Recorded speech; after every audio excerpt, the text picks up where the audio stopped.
When Earth's last hope hijacked the enemy's most powerful weapon, even the alien generals knew this war wouldn't end the way anyone expected. The sky bled red the day the invaders came.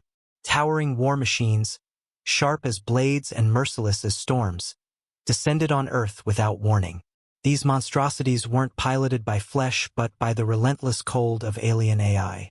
No one understood their purpose, until cities crumbled beneath their mechanical feet, and Earth's armies shattered like glass. It became clear this was extinction, not conquest. For 5 years, the alien generals had commanded their war machines with supreme control. Humanity was driven underground, forced to abandon cities now crawling with mechanical beasts.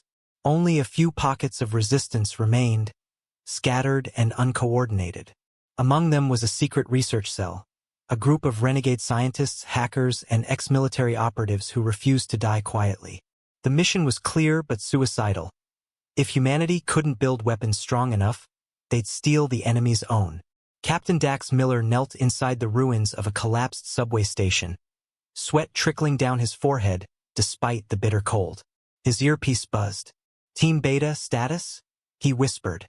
"We're in," replied Claire, the lead hacker on his team. "Power's low, but the node is active.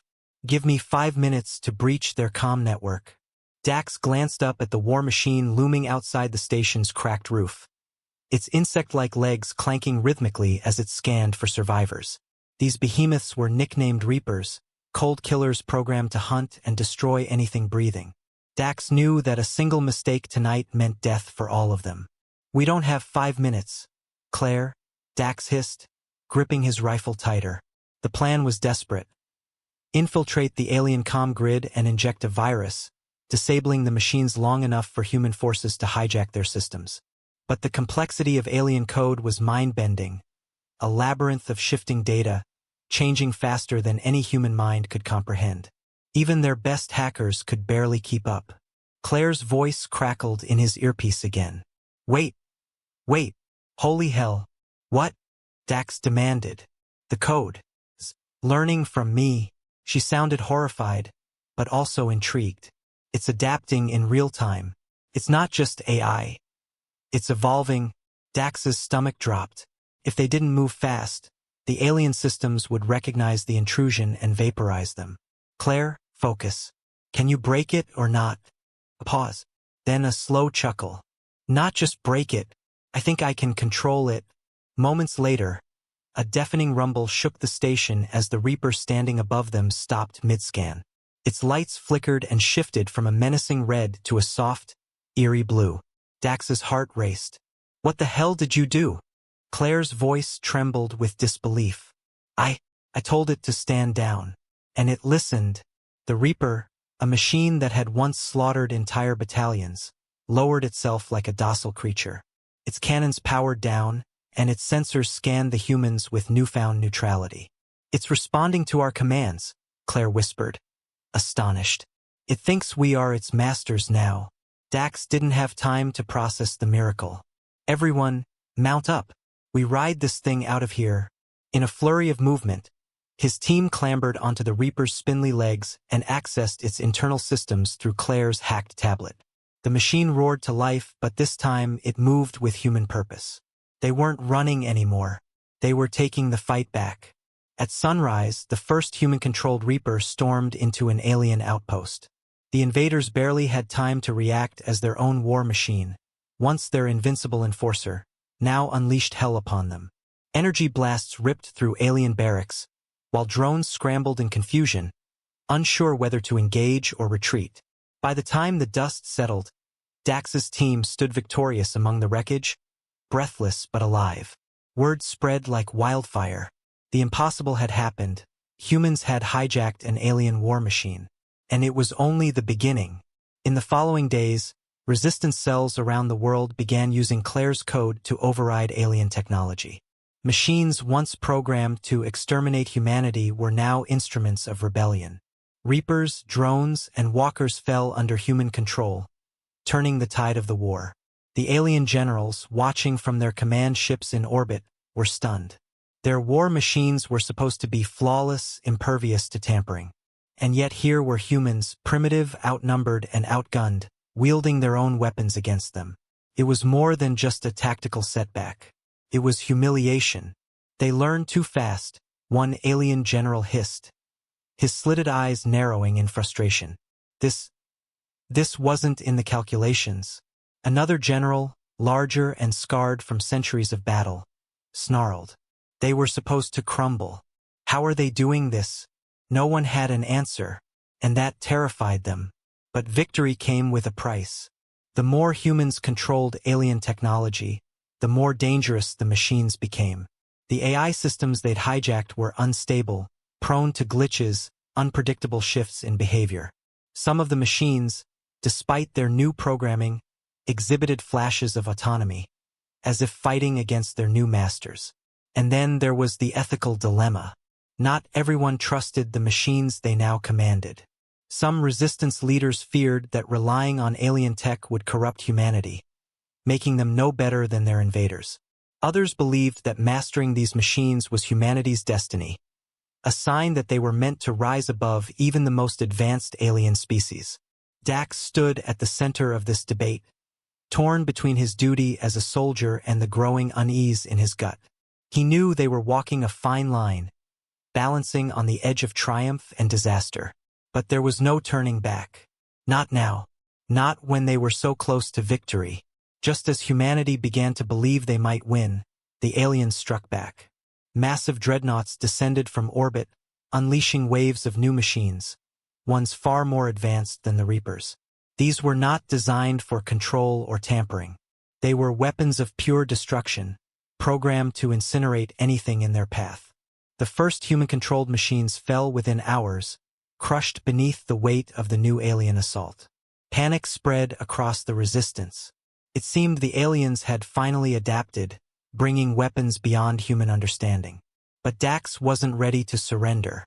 "We've come too far," he told his team, standing amidst the wreckage of a fallen Reaper. "They think they've outclassed us again.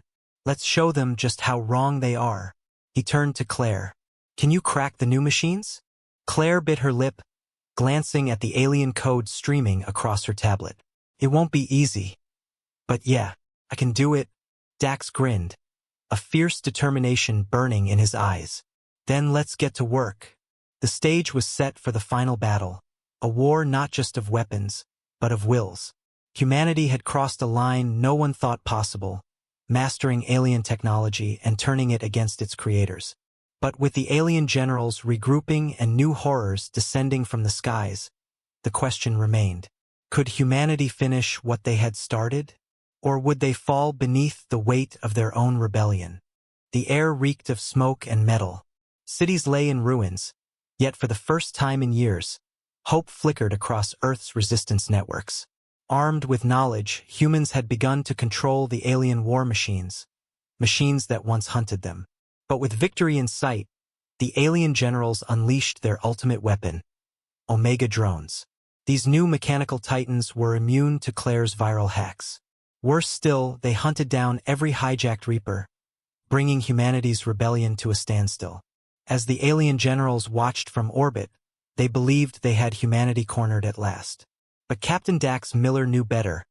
The battle wasn't over until humanity said it was. The Resistance's underground bunker buzzed with tension as Claire's fingers raced over her keyboard. Streams of alien data flooded her screen, symbols shifting and mutating faster than any human could process. Each line of alien code was like a living puzzle, a trap set to fry the mind of anyone foolish enough to tamper with it. "We can't break through the Omega drone's firewall," Claire muttered, frustration lacing her voice. She slammed her hands on the desk. "They've sealed every backdoor we used before." Dax leaned over her, his face grim but determined. "If the code's alive, we need to think smarter. The aliens think we're limited by their own rules. What if we don't play by them?" "What do you mean?" Claire asked, raising an eyebrow. Dax smirked. "Let's give them something they'd never expect. Human instinct." The Resistance's plan was insane, but insanity was all they had left. Dax, Claire, and their team would need to hijack one of the alien general's command centers, hidden inside a heavily guarded orbital ship. This wasn't about hacking a machine. They were going to break into the mind of the entire alien network. To do that, they needed something more than just code. They needed unpredictability, something the aliens, with all their logic and precision, could never anticipate. Run it like a street game, Dax told Claire. Shortcuts, distractions, fake signals. Don't just code, hustle them. Claire grinned for the first time in days. Oh, this is going to be fun. As the Resistance fighters launched toward the alien mothership in hijacked Reapers, the team fed thousands of false commands into the alien systems, creating chaos across their fleets. Machines turned against each other. Defensive turrets opened fire on friendly ships. Panic rippled through the alien command channels. Meanwhile, Claire's virus slipped into the heart of the alien network. Hidden within the confusion, the alien generals, so accustomed to precision, didn't realize they were being played until it was too late.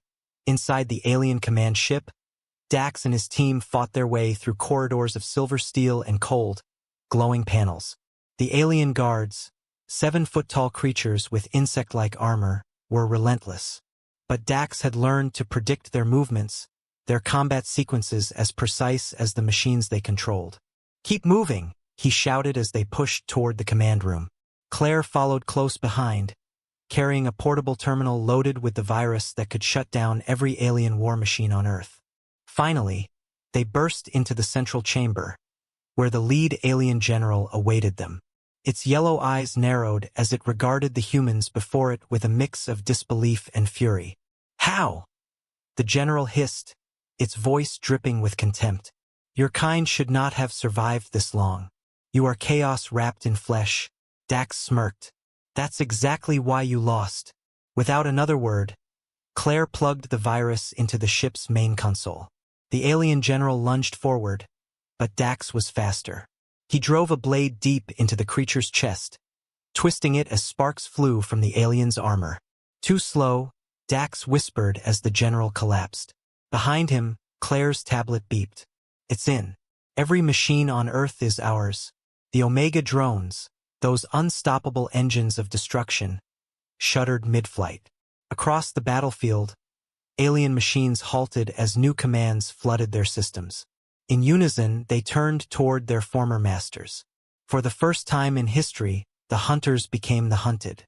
From the underground bunkers, human forces watched in awe as the machines they once feared now fought in their name. Across ruined cities and battle-scarred landscapes, Reapers and Omega drones ripped through alien strongholds, dismantling enemy forces with ruthless precision. The alien generals tried to regroup, but it was useless. Their perfect strategy had been shattered by human intuition, adaptability, and sheer stubbornness. The machines no longer belonged to them. They belonged to humanity. As the last alien ship fled Earth's atmosphere, a strange silence fell over the planet. The war was over. Against all odds, humanity had not only survived, they had conquered. In the days that followed, celebrations broke out across the world. Soldiers, engineers, and civilians alike stood side by side, marveling at the machines that now answered only to them. But the victory was more than just military, it was symbolic. Humanity had proven that even in the face of superior technology and overwhelming odds, they could not be broken. Dax stood atop a ruined skyscraper, watching the sunrise over a city reborn. Claire joined him, her tablet tucked under one arm. "So," she said, nudging him playfully, "what do we do with an army of alien war machines?" Dax smiled, though his eyes were heavy with thought. "We rebuild. Not just Earth, we rebuild everything. We explore. We expand. And we make sure that no one, alien or otherwise, ever underestimates us again." Claire nodded, her expression softening. "We didn't just survive this war, did we?" "No," Dax said quietly, watching the sky. "We won something bigger. We found out what we're really made of." With the alien fleet in full retreat, humanity stood at a crossroads. They could rebuild their shattered world and live in peace, or they could take their newfound knowledge to the stars. The alien war machines, once a symbol of destruction, had become tools of hope and exploration. For the first time, Earth's people could look beyond the horizon of their planet. But more than anything, the war had awakened something powerful within humanity. the will to rise, to adapt, and to overcome any challenge, no matter how impossible it seemed. We were never just their prey, Dax murmured, as if speaking to the universe itself. We were always destined to be something more. The stars awaited, and humanity was ready. The war between aliens and humans ended not with extinction but with evolution. Humanity had taken the enemy's greatest weapons and made them their own, proving once and for all that they were not to be underestimated. And as the first human-controlled ships prepared to leave Earth's orbit, the message was clear. This was not the end of humanity's story. It was just the beginning.